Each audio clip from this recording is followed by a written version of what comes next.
Bani Israel baheula teh aya hiji perguruan di mana-mana asup kadinya guru rohani. Kita puasa tapang ngaranna Riyadhah 40 peti. Lanjut ku ari ge masih. Masih bae di Israel, di Bani Israel. Asal geus tapa 40 peti deleujeng degena berubah. Ambeuna berubah. Wari geus jadi aya di alam ruhan.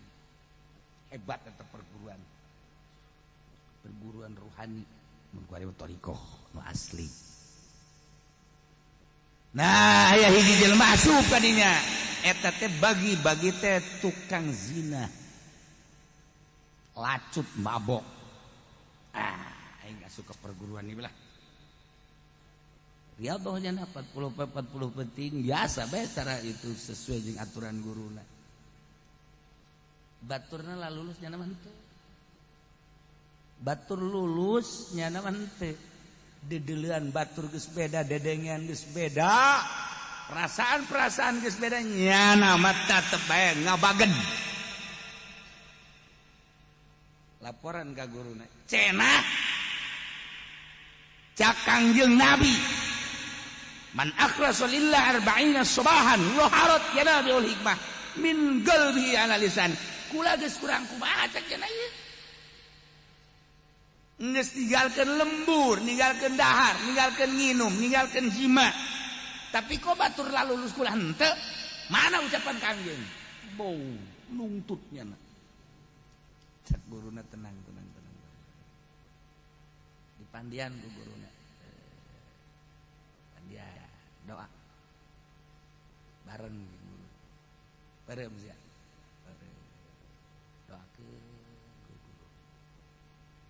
Di mana ieu sih kasalahanana minta ka Gusti Allah ya Rabb ieu budak teh hayang bener tapi ieu geus diriadahan 40 penting masih keneh di mana kasalahanana dibere ilham ternyata korengnya anak jadah anak zina bahkan indungna masih zina keneh jadi gangguanna ti indung gangguan nanti indung langsung didatangan ke guruna. Wah order ya jago. Siapa tuh nyokan pakai sorban meren anggap order baik kecuali si eta los. Ini bangsa apa berenya lu datang teh pajadek order.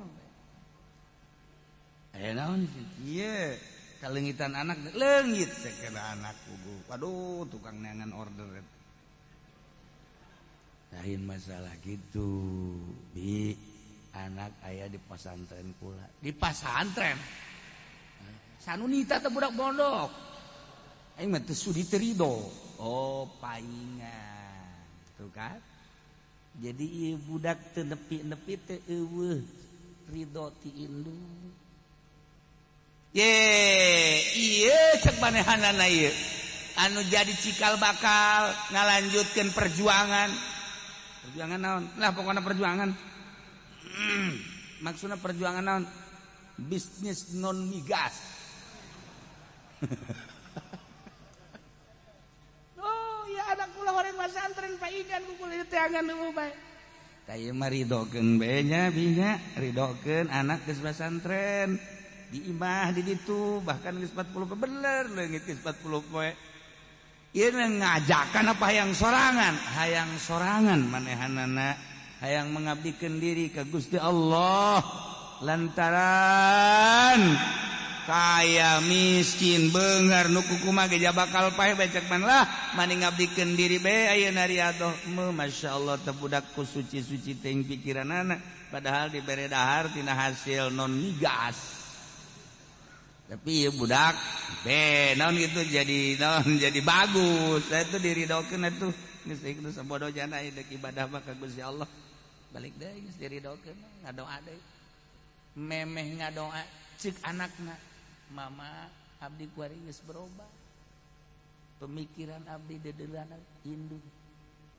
tah itu udah jadi orang dek usaha mantek ngajejes indung ditoler-toler mah urang dek naon indung tak indung pengabdian urang ka Allah tapi wasilahna kudu aya ridho indung birrul walidain masya Allah cak guru date sia kudu perasaan gue kuari mah geus dayang naon cenah hayang jeung Allah tah eta geus teu hayang diberenan teu hayang aku mah geus jeung Allah tah urang teh ibadah supaya datang ka dinya tah supaya datang perasaan teh jeung Allah urang mah dongeng doang pan atuh dongeng doang mah riado henteu naon henteu kita puasa Senin Kemis bolos kita puasa Rajab bolos kita Ramadan hampir kumaha asaihun masya Allah pindah ya ke makom ruhani orang puasa beta puasa etikan tapi dahar mah dahar tetap minum tapi seetik oh beda ge perasaan lain deui dedelan lain deui aju embung ka mana-mana embung ka mana-mana saihun tuh kan ya kari lailah jelema mukmin anu bakal dibubung aku surga 8 nomor kahiji at-taibun nomor kadua al-abidun nomor katilu al-hamidun nomor kaopat al-asaihun jelema nu pararuasa ninggalkeun kalazatan dunia menuju ridho Allah atawa talabatul ilmi ninggalkeun lembur demi untuk meraih ridho Allah melalui ilmu Allah teu asup salian teh ilmu Allah mah ilmu teh kan kabagi dua aya ilmu dunia aya ilmu akhirat nu dimaksud di ilmu akhirat ilmu dunia mah kacau bae ilmu dunia nama ilmu dunia nu lain ilmu akhirat ilmu dunia kacau ieu mah ilmu akhirat atawa guzat al mujahiduna fisabilillah mantak Kangjeng Nabi Isa disebut Masih Saihun Masih Isa Al-Masih Ibnu Maryam Isa Masih teh nya nama teu boga tempat Kangjeng Nabi Isa mah teu boga tempat tinggal mantak leumpang we terus sama dakwah terus Masih Ibnu Maryam teu boga tempat mantak urang kuari riweuh amat teu boga tempat bage kudu membingung Kangjeng Nabi Isa mah teu boga bogain sajengkal aja ya Allah nu laloba ge ditaringgalkeun ku urang geus itu urang kumaha Allah bae cenah dibere alhamdulillah teu dibere alhamdulillah tah supaya datang ka dinya tah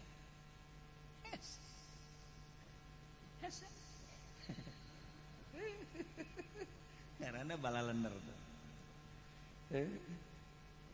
budak jasana aing mah teu pernah ngawakafkeun eta ka masjid.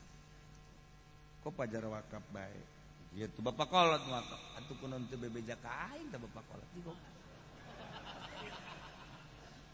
Kahayang aing Bapak Kolot ngawakafkeun teu bebeja ka aing. Geus aing masjid dijual. Masya Allah, kayak lain nambahan wakaf, pendahan ngejual wakaf.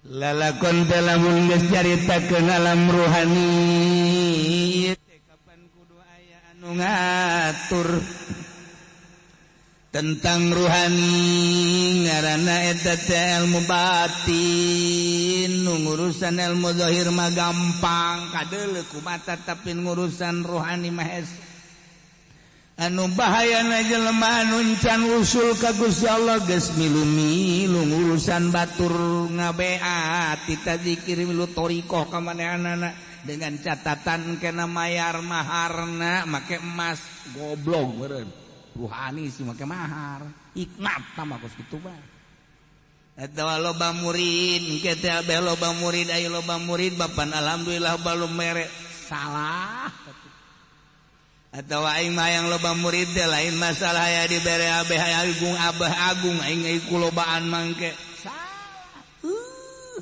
lumantak mun encan usul ilallah ulah osok ngabeat batur sorangan heula